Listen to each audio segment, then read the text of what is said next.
기적을 일으키는 방법. 다른 사람의 생각이 전부 틀릴지도 모른다는 점을 기억하라. 그러나 그들은 그렇게 생각하지 않는다. 그들을 비난하지 말라. 바보는 그렇게 할 수 있다. 그들을 이해하려고 노력하라. 현명하고 끈기 있고 특별한 사람들만이 그런 노력을 하는 법이다. 어떤 사람이 자기 방식대로 생각하고 행동하는 데에는 나름대로 이유가 있다. 그 이유를 먼저 알아보라. 그러면 그의 행동, 아니 어쩌면 그의 인간성까지도 이해할 수 있는 열쇠를 얻게 될 것이다. 상대방의 입장에 서서 정직하게 생각해보라. 만일 내 스스로에게 내가 만일 그의 입장이었다면 어떻게 느끼고 행동했을까 하고 묻는다면 시간도 아끼고 화도 내지 않게 된다. 왜냐하면 원인에 관심을 가지면 결과에도 동정심을 갖게 되는 법이니까. 그렇게 되면 인간관계 기술을 더욱 정진시킬 수 있다. 황금같이 귀한 사람을 만드는 법이란 저서에서 저자 케네스 M. 구드는 다음과 같이 말했다. 잠시 동안 가만히 앉아서 자신의 문제를 대할 때 갖는 강렬한 관심도와 다른 사람들에게 갖는 하찮은 관심도를 서로 비교해 보십시오. 그리고 이 세상의 모든 사람들도 나와 똑같이 생각한다는 점을 깨닫기 바랍니다. 그러면 당신도 링컨과 루즈벨트처럼 대인관계에서 튼튼한 기반을 다지게 될 것입니다. 인간관계에서의 성공은 다른 사람의 입장에 서서 그를 이해하려는 마음가짐에 달려 있다는 사실을 깨닫게 될 것입니다. 뉴욕의 햄프스테드에 거주하는 샘 드글라스는 이사온 지 4년 전보다 잔디밭이 더 나아진 것이 없음에도 불구하고 아내가 잡채를 뽑고 비료를 주고 일주일에 2번씩 풀을 깎으면서 잔디밭에 너무 오랫동안 매달려 일한다고 불평하곤 했다. 그럴 때마다 그의 아내는 기분 나빠했고 그런 날은 엉망이 되었다. 우리 강좌를 들은 드글라스는 여러 해 동안 자신이 얼마나 바보 같은 짓을 했는가 깨닫게 되었다. 아내가 그 일을 얼마나 좋아했고 그런 그녀를 남편인 자기가 알아주었으면 얼마나 좋아했을까 하는 데에는 생각이 미치지 못했던 것이다. 식사를 끝낸 어느 날 저녁 아내는 잡초를 뽑으러 함께 나가지 않겠느냐고 그에게 말했다. 처음에는 망설였으나 좋은 생각이라고 여기고 아내를 따라 잡초 뽑는 일을 거들었다. 아내는 눈에 보일 정도로 기뻐했고 둘은 함께 일하면서 유쾌한 대화를 나누는 시간을 보냈다. 그 후에도 종종 그는 아내를 도와 정원 손질을 했고 멋진 잔디밭을 보고 아내를 칭찬했으며 흙이 마치 시멘트 같은데도 잔디 손질이 멋있게 됐다고 찬사를 아끼지 않았다. 그 결과 그가 아내의 입장에서 이해하려고 했기 때문에 비록 대상이 잡초이긴 하지만 두 사람 모두보다 행복한 삶을 누리게 되었다. 제럴드 S. 니렌버그 박사는 그의 저서 사람을 사귀는 비결에서 이렇게 말했다. 대화를 하면서 다른 사람의 생각이나 감정을 내 것인 양 중요하게 여기고 있다는 것을 보여줄 때 협력을 얻을 수 있다. 대화를 시작할 때 따뜻한 태도로 먼저 목적이나 방향을 제시하고 그가 듣고 싶어 할 말을 바탕으로 말을 조절하면서 상대의 의견을 너그러이 수용한다면 그도 우리의 생각을 받아들일 마음이 생기는 법이다. 나는 항상 집 근처 공원에서 산책을 하거나 자전거 타기를 좋아한다.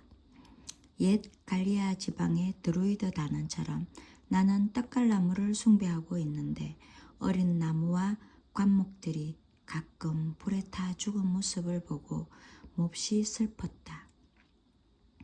이 불은 조심성 없는 애언가들 때문에 일어나는 것이 아니라 대개 자연을 맛본답시고 공원에서 소시지나 계란을 나무 밑에서 구워 먹는 젊은이들 때문에 일어났다.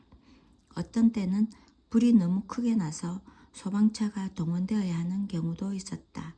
공원 한 구석에 산불을 내는 사람은 벌금형이나 감옥에 간다는 표시판이 있었지만 사람들이 잘 다니지 않는 곳에 세워져 있어서 보는 사람이 거의 없었다.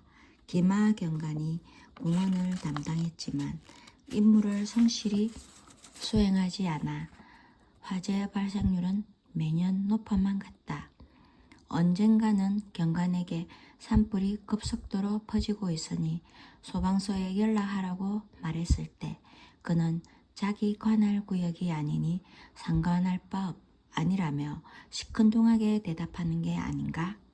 나는 기가 막혀서 그 이후부터는 나 스스로 그 공원을 보호하기로 결심을 했다. 처음엔 나도 다른 사람의 입장에서 생각해 보려고 하지 않았던 것 같다. 나무에 불이 나면 옳은 일을 하려는 의욕에 넘친 나머지 정신없이 그만 잘못되게 행동했던 것이다. 나는 곧바로 아이들에게 달려가 감옥에 집어넣겠다고 경고하면서 불 끄라고 사뭇 견의적인 말투로 명령했다. 아이들이 그렇게 하지 않으면 체포하겠다는 위협도 서슴지 않았다. 그들의 생각은 알아보려고 하지도 않고 그저 내 감정만 드러냈던 것이다. 그 결과는 어떻게 되었을까? 내 말에 복종하기는 했지만 뚱한 얼굴로 원망하는 기색을 나타냈다. 내가 사라지고 나면 그 애들은 또다시 불을 피워 이번에는 공원 전체를 태워버리고 싶은 마음이 생겨났을 것이다. 세월이 흘러 인간관계에 대한 몇 가지 지식과 방법을 습득하면서 나는 다른 사람의 입장에서 사물을 바라볼 수 있게 되었다. 이제는 명령하기를 보다는 불이 지펴져 있는 곳으로 가서 이같이 말한다. 재미있게 놀았니 얘들아? 저녁은 뭘로 만들 거냐? 나도 어렸을 때는 무척 불을 피우고 싶어 했지. 지금도 그렇고 말이다. 하지만 공원에서 불장난하는 것은 매우 위험한 일이란다. 너희들이 해를 끼치려는 것은 아니란 걸 잘 알고 있지만 어떤 아이들은 조심성이 없더라. 그런 아이들은 너희가 불 피우는 것을 보고 자기들도 해본 다음에 집에 돌아갈 때는 불을 끄지 않아서 나무를 다 태우지. 조심하지 않으면 나무가 하나도 남아있지 않게 될 거야. 불을 피우다 잘못되면 감옥에 갈 수도 있단다. 하지만 너희들의 즐거운 시간을 망치고 싶지는 않구나. 너희가 즐겁게 노는 모습을 보고 싶다. 놀고 나면 저 불가의 나뭇잎들을 다 모아 집에 돌아가기 전에 헐고로 덮어주기 바란다. 그리고 다음번에 또 재밌게 놀고 싶으면 저기 언덕이 모래땅에다 불을 피우면 어떻겠니? 저기는 괜찮거든. 불날 염려도 없고. 고맙다 얘들아. 재밌게 놀아라. 이렇게 말하면 얼마나 달라질까? 아이들이 내 말에 협조하고 싶어질 것이다. 뚱한 얼굴도 원망하는 기색도 없으리라. 내 명령에 억지로 복종하라는 강요도 없다. 그 애들의 체면도 서게 된다. 그들의 입장에서 상황을 평가하고 대처했기 때문에 그 애들이나 나나 모두 기분이 좋아졌을 것이다. 다른 사람의 눈을 통해 사물을 보는 일은 개인적인 문제로 지쳐 있을 때 긴장을 풀게 해줄지도 모른다. 오스트레일리아의 뉴 사우드 웨일즈에 사는 엘자베스 노바크 부인은 자동차 월 부금을 6주일이나 늦게 냈다. 그녀는 다음과 같이 말했다. 어느 금요일에 저는 제 구자를 담당하던 남자로부터 월요일 아침까지 22달러를 내지 않으면 조치를 취하겠다는 불쾌한 전화를 받았어요. 주말이라 그 돈을 마련할 길이 없었기 때문에 월요일 아침에 다시 그의 전화를 받았을 때 저는 최악의 상황을 예상했습니다. 화를 내는 대신 저는 그의 입장에 서서 상황을 살펴보았습니다. 그에게 불편을 끼치게 되어 미안하다고 진심으로 사과했죠. 지불금을 늦게 낸 적이 이번이 처음이 아니니까 나야말로 성가신 고객이 분명히 할 것이라는 말도 했습니다. 그러자 갑자기 그의 목소리가 바뀌더니 전혀 성가신 고객이 아니라며 저를 안심시켜 주더군요. 가끔 고객들이 얼마나 무례하며 거짓말을 잘하고 어떤 때에는 자기에게 말조차 하려 하지 않는다는 등 몇 가지 신뢰를 들어가며 계속 이야기를 하더군요. 저는 아무 말도 하지 않고 잠자코 듣기만 하면서 그로 하여금 자신의 애로사항을 다 말하도록 했습니다. 그리고 나서 내 쪽에서 아무런 제의도 하지 않았는데도 불구하고 지불금을 지금 다 내지 않아도 상관없다고 말해 주었습니다. 그달 말일까지 20달러만 내고 나머지는 언제라도 편리할 때 지불하면 된다고 말하는 것이었습니다. 내일 어떤 사람에게 불을 끄라거나 혹은 물건을 사거나 자선을 베풀어 달라고 요구하기 전에 잠시 동안 눈을 감고 다른 사람의 입장에 서서 사물을 바라보는 노력을 해보는 것이 어떨까? 스스로에게 그가 왜 그렇게 행동하는 걸까? 하고 물어보라. 시간은 걸리겠지만 이렇게 하는 것이 적을 만들지 않고 마찰과 갈등을 적게 빚으면서 보다 나은 결실을 맺게 해줄 것이다.